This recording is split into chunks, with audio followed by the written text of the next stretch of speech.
Assalamualaikum warahmatullahi wabarakatuh. Selamat malam Ibu Anggi dan teman-teman semua yang kami sayangi.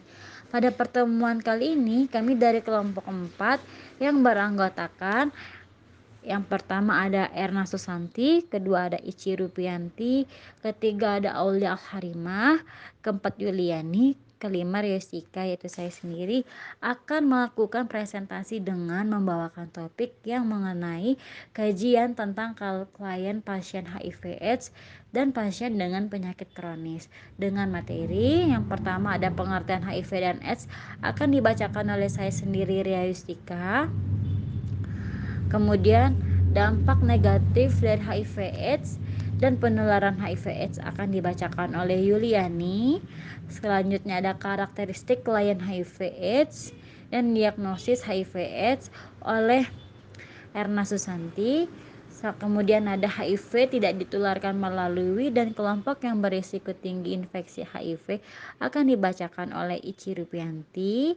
Kemudian ada layanan baik yang tepat untuk klien HIV/AIDS oleh saya sendiri Ria Yustika, dan kesimpulan akan dibacakan oleh Kak Aulia Al-Karimah.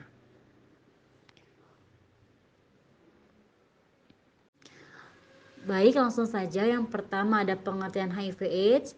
HIV atau Human Immunodeficiency Virus adalah virus yang menyerang sistem kekebalan tubuh yang menyebabkan daya tahan tubuh menurun sehingga mudah terinfeksi.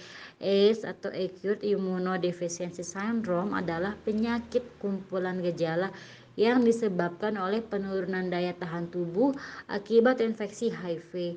Kerusakan progresif pada sistem kekebalan tubuh menyebabkan pengidap HIV atau ODHA sangat rentan dan mudah terjangkit macam-macam penyakit. HIV terdapat di dalam cairan tubuh seseorang yang telah terinfeksi seperti di dalam darah, air, mani, atau cairan vagina. Baik, selanjutnya ada dampak negatif dari HIV. Yang pertama, kesehatan individu, merusak kekebalan tubuh. Yang kedua, sosial dan stigma, mengatasi stigma masyarakat dan diskriminasi sosial. Yang ketiga, dampak psikologis, yaitu stres, depresi, dan masalah mental. Yang keempat, dampak ekonomi, ialah biaya perawatan. Yang kelima, penularan pada generasi dan masa depan. Yang keenam, tantangan dalam pendidikan, sulit mendapatkan pendidikan karena status HIV. Yang ketujuh, sumber daya kesehatan, yaitu meningkatnya pasien dengan menjadi tekanan pada nakes. Yang kedelapan, pembangunan sosial, meningkatnya pasien dapat merusak pertumbuhan ekonomi. Penularan HIV atau AIDS yang pertama, hubungan seks meliputi anal, oral, dan vagina yang tidak terlindung dengan orang yang telah terinfeksi HIV. Yang kedua, transfusi darah atau menggunakan jarum suntik secara bergantian.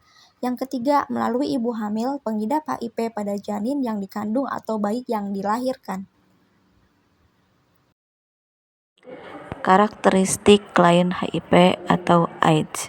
1. Klien mungkin mengalami stres akibat stigma sosial dan diskriminasi terkait dengan HIV atau AIDS. 2. Klien dapat merasa terisolasi atau kesepian karena pengalaman stigma. 3. Diagnosa HIV atau AIDS dapat menyebabkan kecemasan dan depresi. 4. Klien mungkin memiliki kekhawatiran mengenai masa depan mereka, termasuk aspek kesehatan, hubungan interpersonal, dan pekerjaan. 5.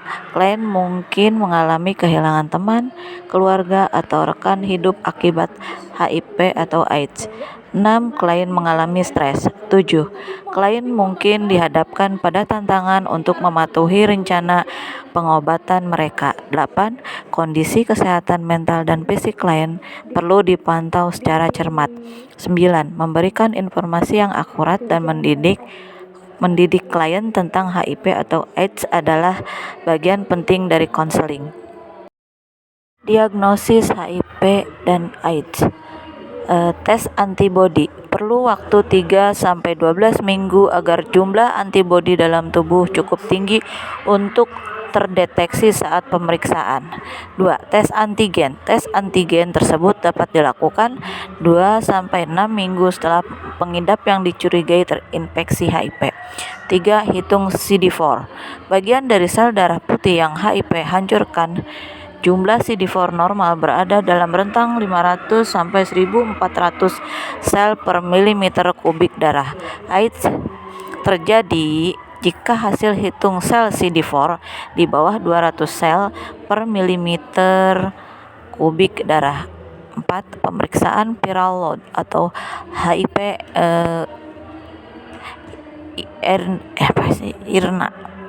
IRNA yang lebih dari 100.000 kopi per milimeter darah menandakan infeksi HIV baru terjadi atau tidak tertangani. Sedangkan jumlah IRNA yang berada di bawah 10.000 kopi per milimeter darah menunjukkan perkembangan virus yang tidak terlalu cepat, tetapi kerusakan pada sistem kekebalan tubuh tetap terjadi.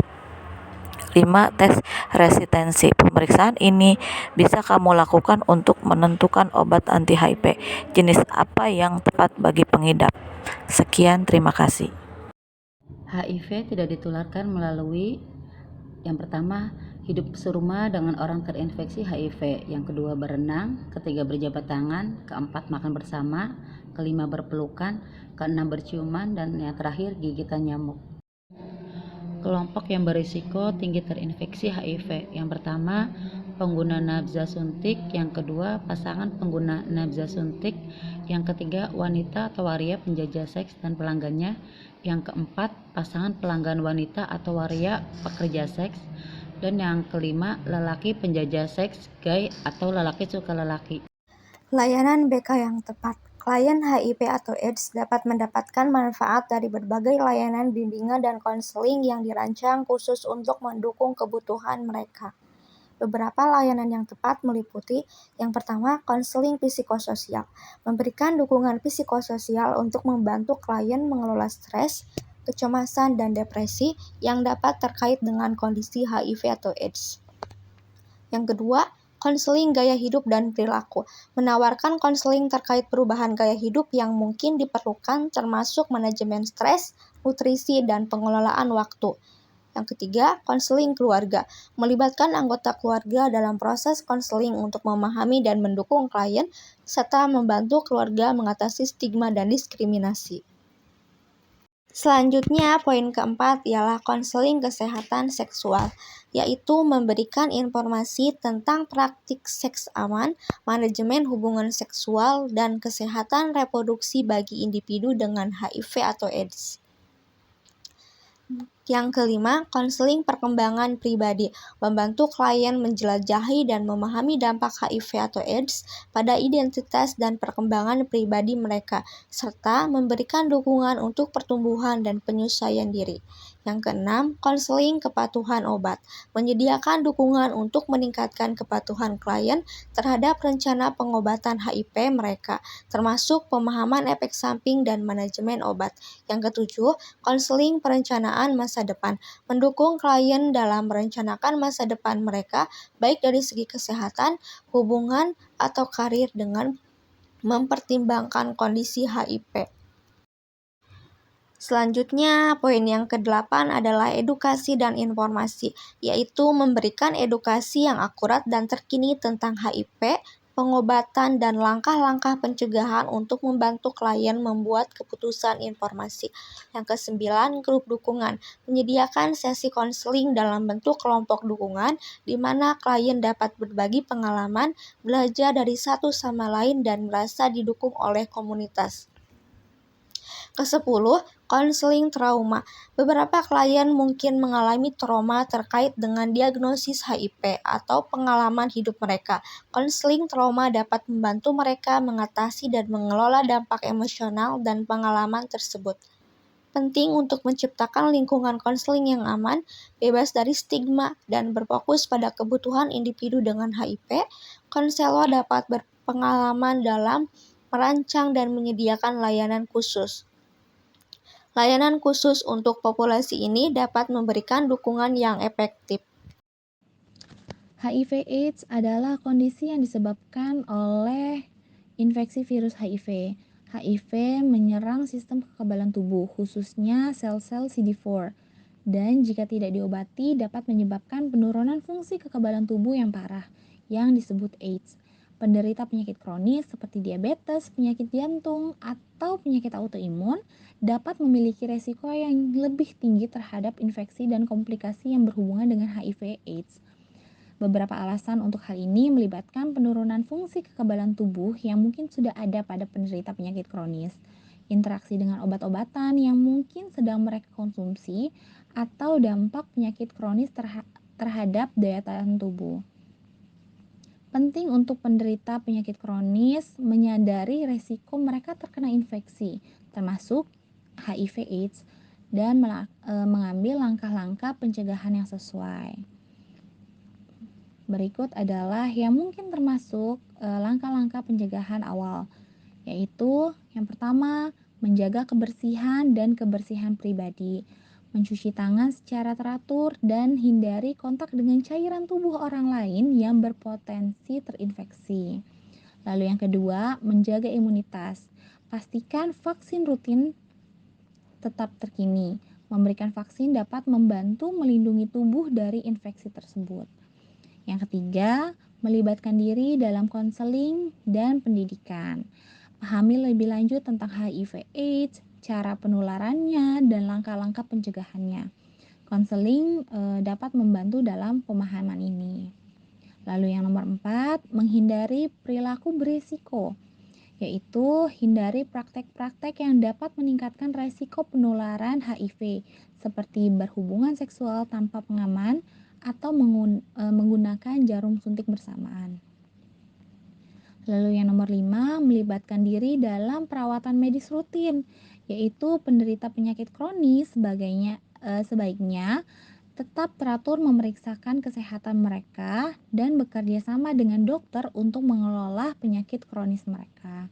Lalu yang keenam, menggunakan perlindungan pengaman saat berhubungan seksual.